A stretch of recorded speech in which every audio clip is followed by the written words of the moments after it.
عمل عملا صالحا فأولئك يبدل الله سيئاتهم حسنات وكان الله غفورا رحيما۔ جو من تابا توبہ کر لے وہ آمن اور یقین لیا اس بات پر کہ اللہ دیکھ رہا ہے،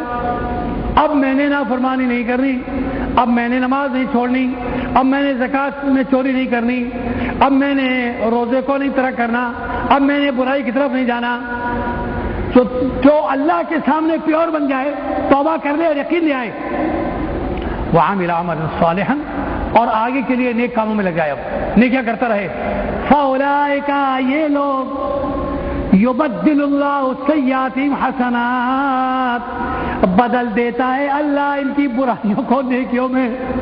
10,000 برائیاں کی تھی، 10 جھوٹ بولے تھے، 10 نعوذ باللہ دفعہ شراب پی تھی، 10 خیانتیں کی تھی، 10 لوگوں کا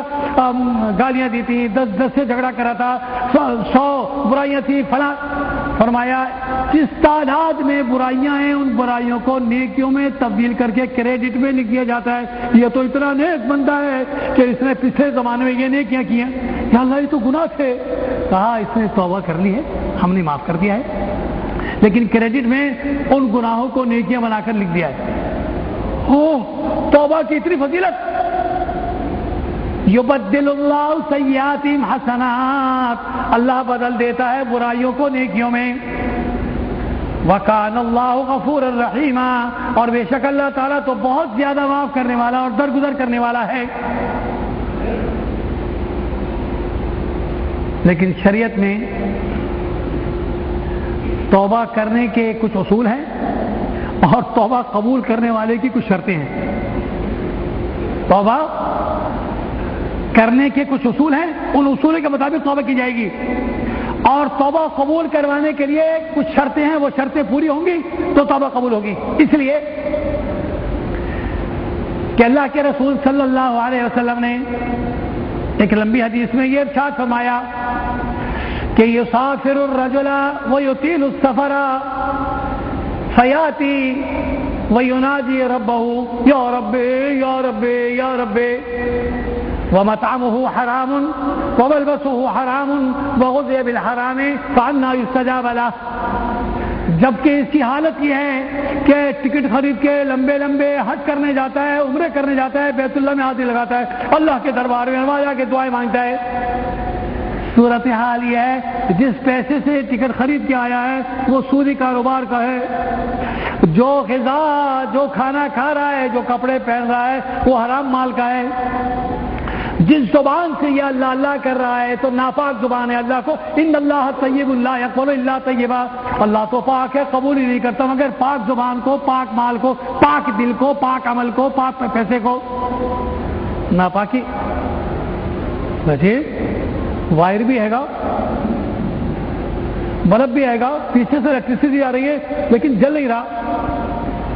یار کسی الیکٹریشین کو بلاؤ، آیا دیکھ، ہاں جی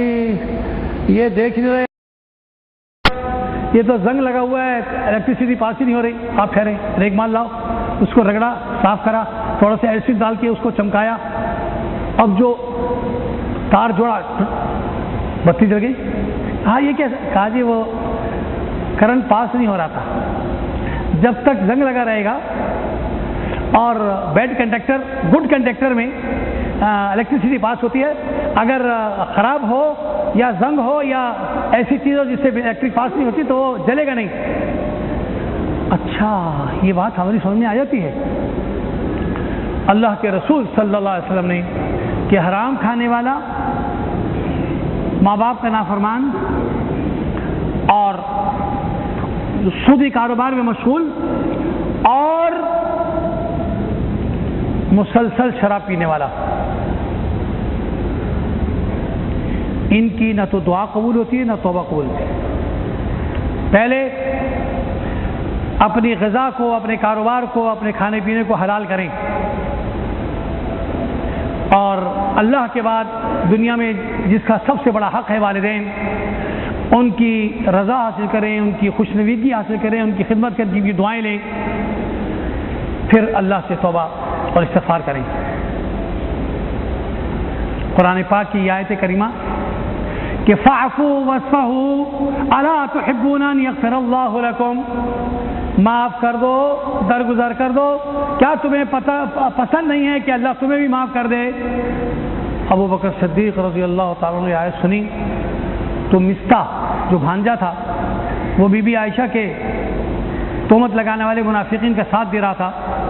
تو اس کو غصے میں منع کرے، خبردار میرے گھر سے روٹی نہیں کھانا، طالب علم تھا۔ جب یہ آیت اتری تو اس کے گھر گئے کہ بیٹا یہاں آؤ،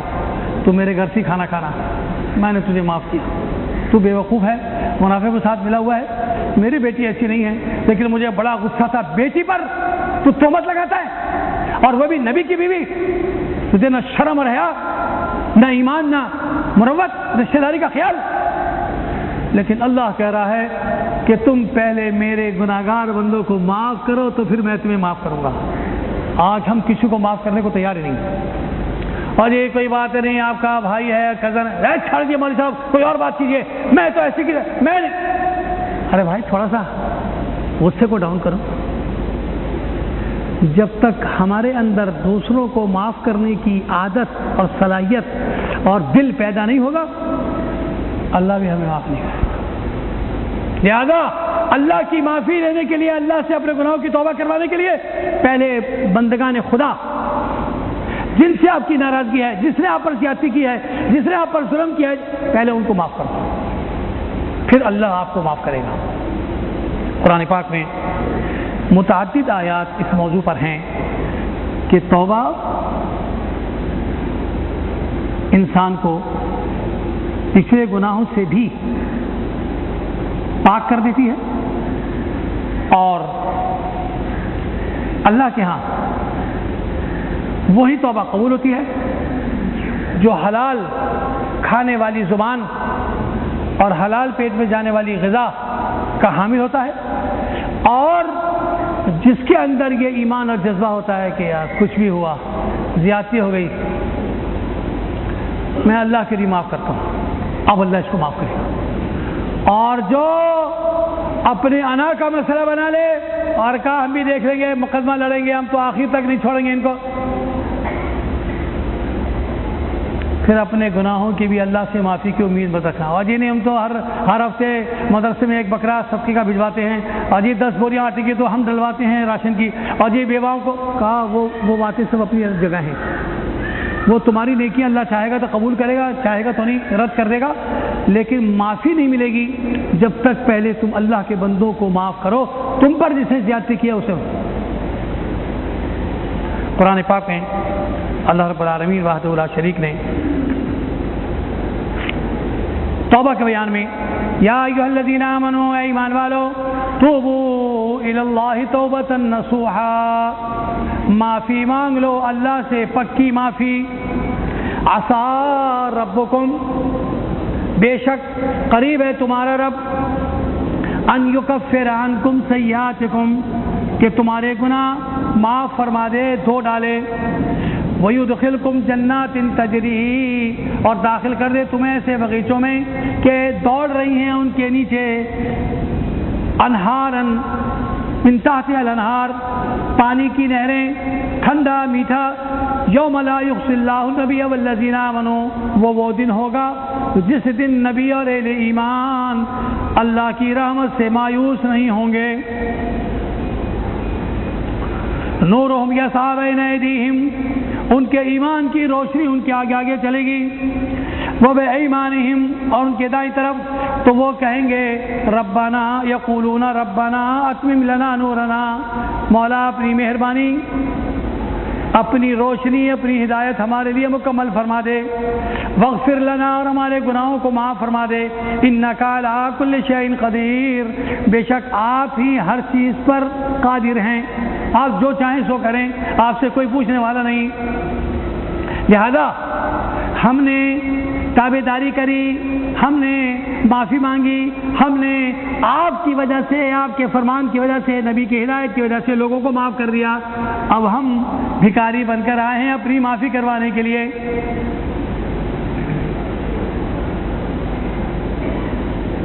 توبوا الی اللہ جمیعا، توبہ کرو، معافی مانگو اللہ سے سب مل کے ایھا المؤمنون، اے وہ لوگوں جن کو یقین ہے اللہ کے وجود پر، اللہ کی ذات پر، اللہ کے معاف کرنے کی صفت پر، لعلکم تفلحون، تمہاری کامیابی اسی میں پوشیدہ ہے کہ تم اللہ کے سامنے اپنے گناہوں کا اعتراف کرتے رہو اور معافی کا سوال کرتے رہو۔ سورہ توبہ میں التائبون العابدون، وہ لوگ جو توبہ میں لگے رہتے ہیں، عبادت میں لگے رہتے ہیں، الحامدون، اللہ کی تعریفیں کرتے رہتے ہیں، السائحون، روزہ رکھتے ہیں، الراکعون الساجدون، رکوع اور سجود کی حالت میں رہتے ہیں، الامرون بالمعروف والناہون عن المنکر، لوگوں کو اچھی بات کی نصیحت کرتے ہیں، بری بات سے روکتے رہتے ہیں، والحافظون لحدود اللہ، اور اللہ نے جو حدیں مقرر کی ہیں اس کی حفاظت کرتے ہیں۔ جھوٹ بولنا منع ہے، غیبت کرنا منع ہے، پڑوسی کو تکلیف دینا منع ہے، رشتہ داروں سے قطع تعلق کرنا منع ہے، معاملات میں دھوکہ دینا، ظلم و زیادتی کرنا منع ہے۔ یہ اللہ کی مقرر کردہ حدود ہیں، ان سے روگردانی نہیں، ان سے بائیکاٹ نہیں۔ جو چیز شریعت نے بتا دی ہے، جو چیز شریعت نے متعین کر دی ہے، بس۔ مسلمان ایمان والی عورت کو کہہ دیا کہ پردہ کرو، اپنی چادر کو اپنے اوپر ڈال لو، اپنی زیب و زینت کو اپنے شوہر کے علاوہ کسی اور کو مت دکھاؤ۔ اچھا مولا تیرا حکم، اور جی آزاد تو روشن خیالی اور آزادی اور ہر چیز کی، آج تو کہا نہیں تم مسلمان ہو پہلے، بعد میں پاکستانی ہو، بعد میں کچھ اور ہو، پہلے مسلمان۔ اور مسلمان وہ ہوتا ہے کہ اطیعوا اللہ واطیعوا الرسول،